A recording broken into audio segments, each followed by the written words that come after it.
Today we are going to talk about construction for the cakes. A lot of you asked me how to build taller cakes, how to build 3D cakes, and what kind of construction you need to do that. Now, first of all, I'm gonna build a little taller cake and show you how to build construction so it doesn't collapse or fall. And later on I'm gonna explain you how I do it for larger cakes, for my 3D cakes. So first of all, we're gonna start to build a small cake. I have my sponges over here that have a little bit of baking paper underneath. I forgot. I'm gonna build it on this board and then I'm gonna shift the cake on this one. This is my favorite chocolate sponge. I'm gonna give you the recipe. It's not mine, it's from internet, it's somebody else's, and I love it. It's one of the rare sponges that you don't need to juice. It's so moist and tastes beautifully. And I have a cream here. It's just mascarpone with heavy cream and some powdered sugar and coconut. I also have it here. I don't have any piping bag, but it's a good way to show you how you can do it with a regular bag for the food. And I have some strawberries and Nutella. That's all. I'm gonna put on my gloves and we're gonna assemble the first cake. Then I'm gonna stop and show you how you build the construction. Okay.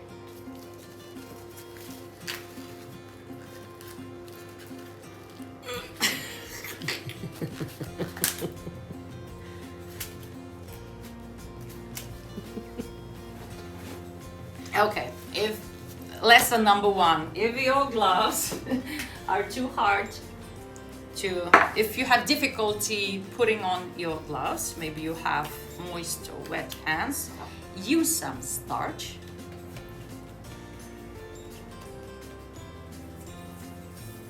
And they should just glide on, I think. It's better. It's a free tip.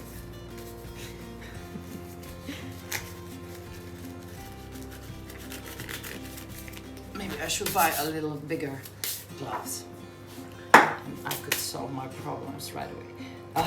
Okay, I have my sponge. First layer.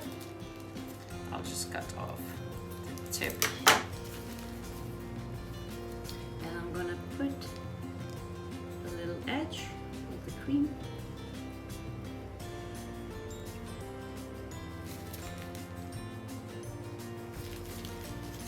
It's better with the real piping bags, but I can do it with this one.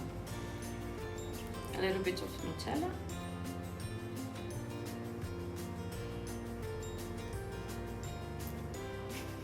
You can come close.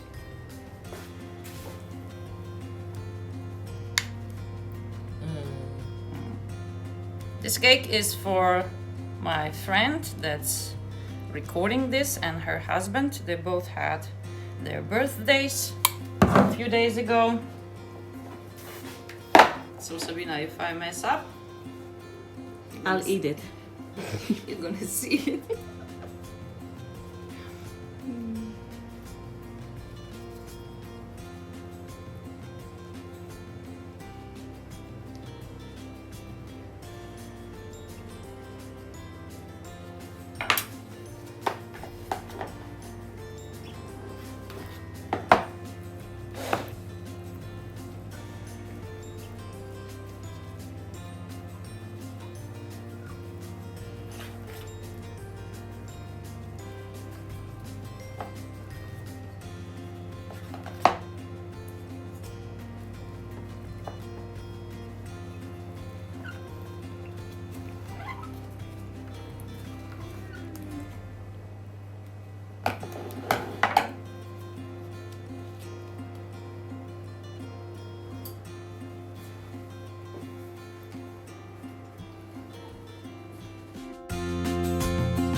when you come to this stage and you want to build another cake on top of it, it doesn't matter if they're both the same size, like diameter.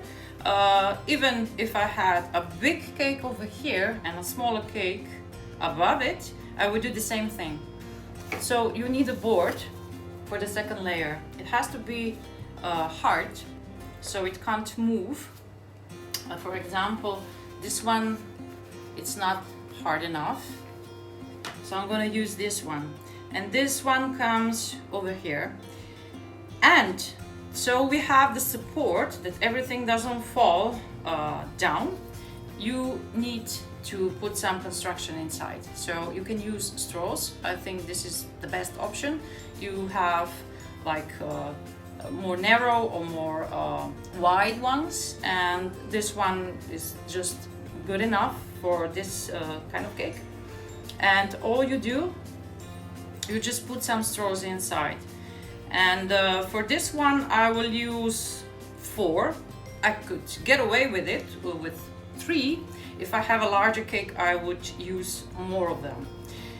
And I will do that, but I have to tell you, if I had a cake that I would transport to another place and drive it with a car, I would be kind of afraid that it doesn't fall on one or the other side, and I would drill a hole inside in the middle, and I would put a larger straw right through both of them, so they kind of hold together and there's no danger that the upper part would fall down.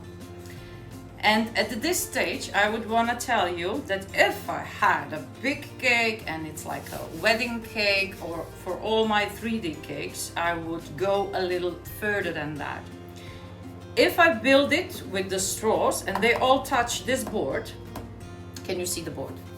Mm-hmm. If they all touch this board, it's okay, the cake, and with the center one going through both of them, the cake would hold its shape. But I would be afraid if I tilt the board like left and right during the transportation, I would be afraid that it could still fall. That's why for all my 3D cakes and for like wedding cakes, I use wooden board that I cover with fabric. You also have a video how to do that. And I use long threaded rod. I place it here. I have legs underneath, so I can, okay, can you see? Mm-hmm. So I can put some nuts and bolts, and this, and I would build the cake on this one. So you can tilt your cake left and right and it can't fall apart.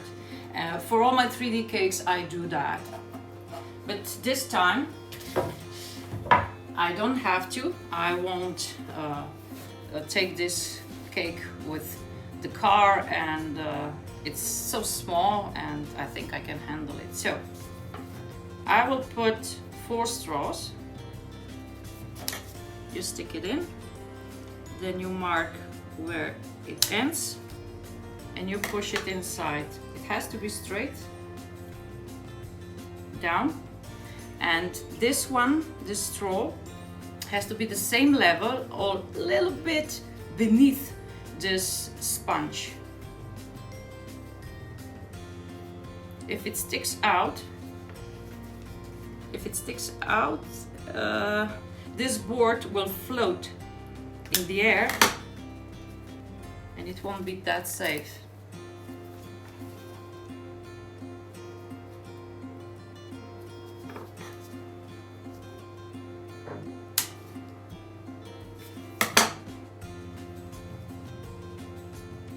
Make sure it's straight.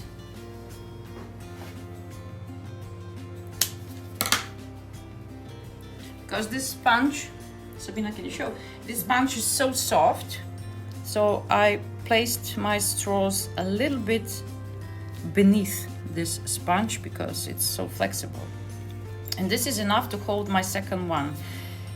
But if you are not sure, if you think your straws are too narrow and maybe not strong enough, there's also one trick that you can do. You can just fill them up with melted chocolate. You wait till the chocolate is set, and then you have like a very strong straw. It can hold all the weight. So I'll just put some cream over here just to stick my board.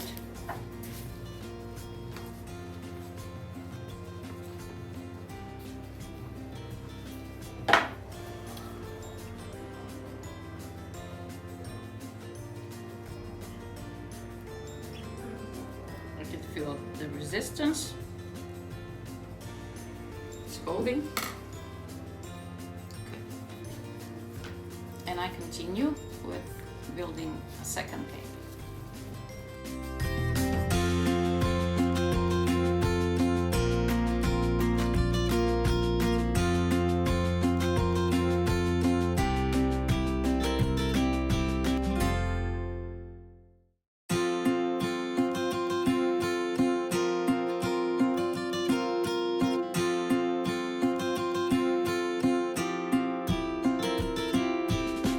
Now I'm just gonna put my cake into the fridge and then I'm gonna cover it with buttercream. So my cake is already chilled. Now I'm gonna put a layer of buttercream on it. You also have a video on how to make this Swiss meringue buttercream. I put some blue and green color inside and a little bit more color in here and a little bit of black. And that's it. Now I'm just gonna mask the cake. You also have a video on how to mask a cake. It's done, that video is done with ganache, but the process is the same. No matter what kind of cream you use, it's the same how you apply it.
So this is my cake that I've made for Sabina and her husband, and we are going to celebrate today. So I'm gonna go home now, and I wish you a happy day, a great day. Be creative, stay creative and healthy, and remember, anything is possible.